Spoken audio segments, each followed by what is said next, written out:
আপনি কি এটা জানেন, আপনি যখন সকালবেলা উঠে ট্রেডমিলে দৌড়ে আপনি ভাবছেন আপনার পেটটা একটু কমে যাবে, কিন্তু কোনো এক সময় জেলের মধ্যে এই ট্রেড হুইল নামে বন্দীদের শাস্তি দেওয়ার জন্য একটি যন্ত্রাংশ ব্যবহার করা হতো।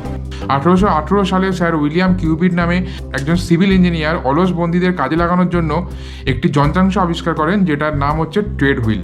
এই যন্ত্রাংশে প্যাডেল বোর্ডের মতনই একটি বৃহৎ মেশিন, যেটিতে 24টি স্টেপে সিঁড়ি মতন থাকতো। সেই সিঁড়িগুলোতে বন্দীদেরকে আরোহণ করতে হতো, যেটি 7200 ফুটের উচ্চতা সম্পন্ন ছিল।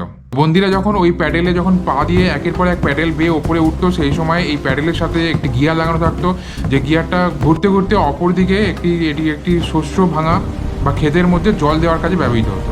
তো বন্দীরা যেহেতু জেলের মধ্যে ভালো খাওয়ার পেত না, তাই অধিকাংশ টাইমই তারা দুর্বল থাকতো। 8 ঘন্টা কঠোর পরিশ্রম করতে করতে অনেক বন্দী এই মেশিনে কাজ করতে করতে আঘাত পেত। তাই পরের দিকে এই মেশিনটা খুবই কঠোর বন্দীদের জন্য ব্যবহার করা হতো। তারপর ধীরে ধীরে এই মেশিনের ব্যবহার বন্ধ হয়ে যায়, আর তার বদলে বন্দীদের জন্য তুলোর বস্তা তোলা, প্লাস ইট ভাঙা, প্লাস পাথর ভাঙা, পাথর নিয়ে যাওয়া, এইসব কাজে বন্দীদেরকে লাগানো হতো। তার সাথে সাথে ধীরে ধীরে ইতিহাসের পাতা থেকে এই ট্রেড হুইল যন্ত্রটি প্রায় হয়ে যায়। 1960-এর দশকে ডক্টর কেনেথ কুপার তার অ্যারোবিক ব্যায়ামের উপকারিতা প্রদর্শন করার সাথে সাথে ট্রেডমিল যন্ত্রটির আবার প্রত্যাবর্তন ঘটে।